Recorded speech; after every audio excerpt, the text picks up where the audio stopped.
What's going on, fellas? I'm gonna make a video today, really quick, talking about my top 3 tips to improve your ankle mobility. Now, I have a big old disclaimer for you boys at the start. Don't make the mistake I did here. And I've seen it die down a little bit. I think within weightlifting culture, it still is kind of a common mistake. And when powerlifting was in this stage of you need to roll and do these banded distraction drills and do this hour of warming up before you start actually training, there was this hyper emphasis placed on ankle mobility. And I think it kind of created this paranoia among the community where everybody said they had bad ankle mobility, even if I watch them squat and it looks just fine. Lots of people, myself included, would misdiagnose hip immobility as ankle immobility. Because we were not moving as much as we probably should at the hip, the excess demand shifts down to the ankles. And you're like, oh, my ankles can't go any further. They're already going pretty far. We're already asking so much of them because we had relatively poor hip mobility.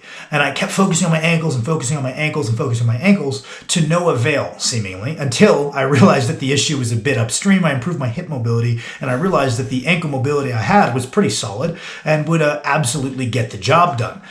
So make sure you don't make that mistake. Make sure we are being pretty critical here, whether we do have poor ankle mobility or whether we're expecting too much of the ankles because we're not moving well at the hip. Things like Cossack squats and pigeon stretches, stretching the hamstrings and just a front fold can all be things that you can do prior to squatting. And if those make it feel way better to hit depth while maintaining good mechanics, there's a good chance the issue is a little bit upstream and you're probably misassigning the area of problem to the ankle. But we're going to get into my top 3 things that I like to have people do if we do identify that there is an ankle immobility issue.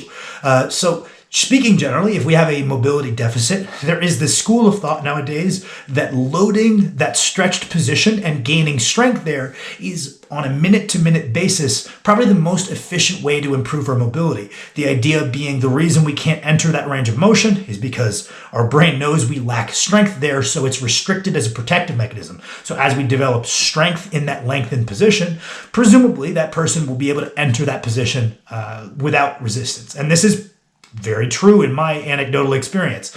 If someone can do a deep flat back RDL off a deficit, that same person, assuming they're not sore the next day from doing the exercise, can almost always palm the floor like cold. Same idea. Lots of people I see that struggle to get down into a bodyweight squats because their body knows they lack strength in these positions. And when they start doing some squatting, they can suddenly sit down into that position, no issue at all. So we want to apply that same logic. If someone said, hey, Sam, my hamstrings, I feel like they're really immobile, we'd probably be looking to do some kind of stiff leg or an RDL.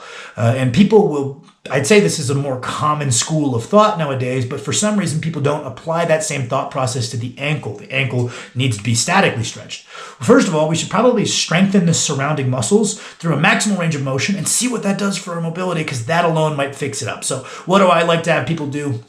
Number 1 exercise would be a seated calf raise. When our knee is bent, it's going to bias towards the soleus, which is just the more relevant muscle when our knee is bent, which is the same position we're in when we're squatting. So it's a little bit more relevant. That being said, if your gym does not have a seated calf raise, I think that doing single leg calf raises, holding a dumbbell in one hand off of a block so you can get a full stretch, works well as well. Usually 2 to 3 sessions per week, usually 2, working anywhere from 8 to 20 reps. We are going all the way down to the bottom, pausing, all the way up to the top, pausing. Just trying to get a little stronger each week. Probably if your ankles are immobile, these muscles are going to be weak. You might find that the single leg bodyweight raises, you top out at 6 reps. That's probably the issue. That's probably why they're immobile, and fixing that up will go a long way. I definitely like those as my kind of top 2. If you've got a different machine, a standing machine will work fine. I just find in terms of not having to warm up much, you can get them done pretty, like you can clip them off pretty quick if you do the seated calf raise or the standing single leg one. We also probably want to make some effort to strengthen the muscles in the front, the tib and. And so usually what I like to do is just do some sets of tib and raises between the sets of the calves, just superset them real quick 2 times a week, and pretty quickly that'll go a long way. You can do body weight tib and raises leaning up against a wall. You can put your foot through a kettlebell and put it up on a bench and do tib and raises that way. You can take a band and attach a dumbbell to the bottom of your foot and do tib and raises that way. Or if you're very lucky, your gym has a tib and raise machine or a tib raise bar as used by Knees Over Toes guy. I think it's criminal how expensive a tib bar is right now. I think that might be my get rich quick scheme, is seeing how cheap I can get one of those built and selling it for anything less than $50. It's obscene for a little bar with some cheap foam padding on it. But I would say that would be intervention number 1. Again, same idea on the tib and raises. We're going all the way down, quick pause, all the way up, quick pause. We're prioritizing first the range of motion standardization, and then we can focus on achieving some overload over time. And we strengthen those muscles, cool, bing, boom, that might solve the issue. Now, the next thing we can talk about is if we want to improve our ability to enter a position, loading that position is cool, or we can spend more time, increase our exposure to that position. So people would say, oh, there's no need to stretch if you do resistance training through a full range of motion. Well, some of us are doing resistance training through a full range of motion and would still benefit from a bit more exposure. We probably can't just do even more resistance training, or we would already be doing it, whether that be limitations in our schedule or whether that be our recovery capabilities. Clearly, the exposure to a specific position that we're getting from our lifting is falling a little short. And that's where static stretching can come in handy to run up some additional exposure to a position. Now, the thing about static stretching is there is some load. If we sit down into the bottom of a bodyweight squat has load. It's your body weight. So if we sit down into the bottom of a bodyweight squat, on some level, that is a loaded stretch. So people would say, oh, well, loaded stretching is far more effective, or full range of motion training and loaded stretching is more effective. Well, there is some load there. I don't think that's, it's not that cut and dry. So what can we do to run up our exposure? Because clearly the squatting wasn't enough. Well, we can spend 5 minutes sitting at the bottom of a third world squat each day. Shift over one leg, shift over the other, make sure we're not collapsed into the insides of our feet, maintaining these good positions. You actually find that your glutes will get a little bit stronger holding that good squat position for all this extra time. So you're actually getting some positives outside of the mobility and just spending really long durations. I find to be necessary to make those improvements in ankle mobility. Doing quick rounds of 15-second stretches never really made any difference in the flexibility of my ankles. It was only when I started doing 1, 2, 3 minute stretches for them, and usually in a squat type movement pattern, that I really started to notice a difference when I went to squat. So usually what I'll do each day is I'll sit down to the bottom of a deep lunge and spend some time there. So again, we're stretching the ankle, we're keeping a good foot mechanics, we keep some weight in the heel, some in the forefoot. I get to stretch out my hip flexor a little bit, and then maybe I pop into a Cossack squat. So again, on the on the plant leg, we're spending more time in some squat specific ankle positioning and just exposing us more to that position.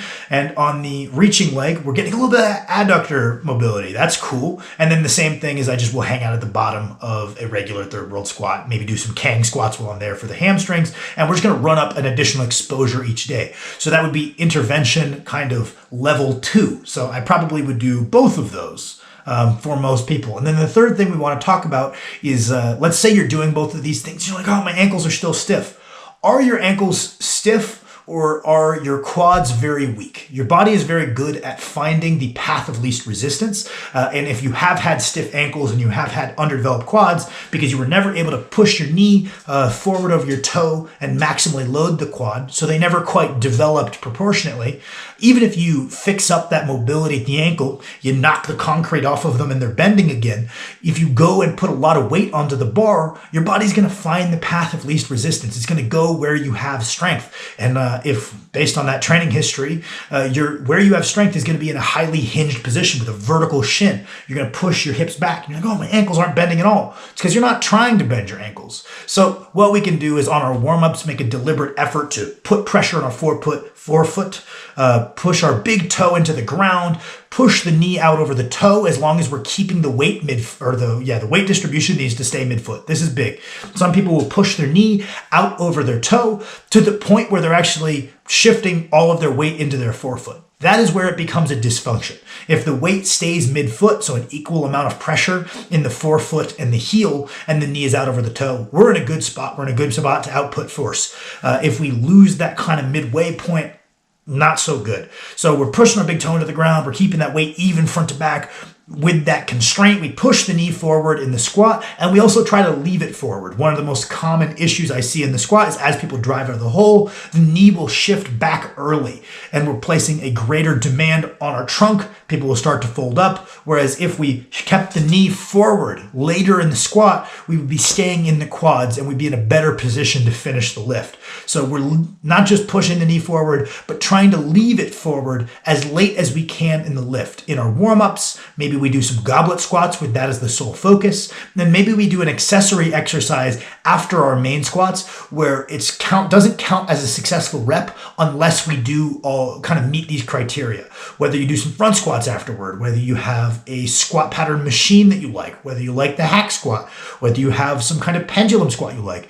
Whatever it is, because we're emphasizing building up those lagging quad muscles that we're scared to use, we'll use lighter weight and try to progress within the framework of this new motor pattern. And you're going to notice that if you have this accessory and you're getting better at it, leaving the knee forward, it's going to feel more comfortable to make it up to 50%, 60, 70, 80%, leaving the knees forward in your squat. And obviously, while we do this, we're also making a conscious effort to, on our warm-ups and our top sets, drill this new motor pattern. So, it's not going to be an overnight change, but it's a habitual, small, incremental walk towards the technique that we want to have. So even if your ankles are moving well, if you have horribly underdeveloped quads, your body's not going to be too keen to push those knees forward. So you need to take a two-pronged approach of cueing, pushing them forward and cueing these new positions that you want, and then also strengthening that lagging musculature that your body is trying to favor away from.